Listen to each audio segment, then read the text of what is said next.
Dali. Guys, ayan o. Pag wala na kayo makita ng fittings na ganyan, ganyan na gawin mo, weldingin mo na lang. O.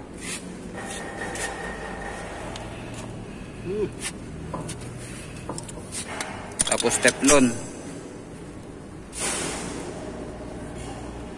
Huwag mong kalimutan yung o-ring. Yung teflon na dyan.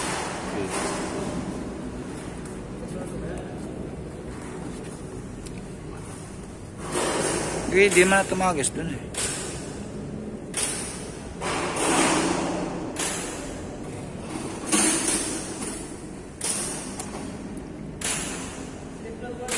Nandito na.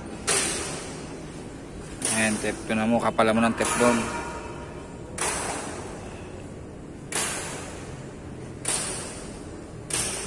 Saan galing yung langis sa ibabaw? Ano yung langisan mo?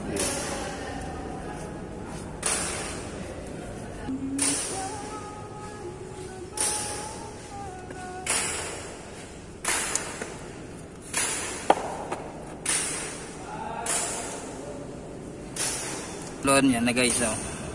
Kapit mo na kagad.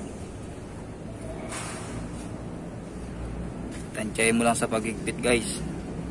Kaputa si vlogger. Masahod ka na ba? Sa kay Papa sumasahod.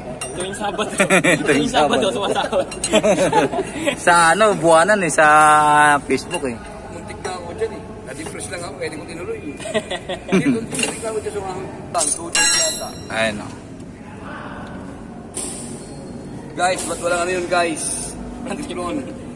Hindi na titeplonan yun. Teflon kanina yun. Ha? Wala naman teflon doon kanina. Hindi naman tumagas doon. Tsaka may ano yun eh. Gawin mo pa rito. Parang may supungan doon sa loob eh. Parang sa sa gasol. Diba merong bukay. Paldo skirt ng linggo eh. 0.5. Pinakamakapal din 0.6. 0.6 lang. Yung 0.6 yung ganyan.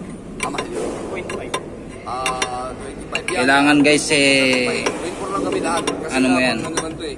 Tansyahin mo yung pagigpit para hindi malos thread. Eh mga 0.4 ganun. Sa depende. Wala kasi kami makitang fittings niyan guys eh, kaya wineldingan na lang namin. Tapos konting tuktok. Yan. Okay, ligpit. Ayan guys. Oh. Ang isa. Ang trabaho naman nung ginawa namin na yun, dun sa swing niya ng blade. Ayan. Okay, taas.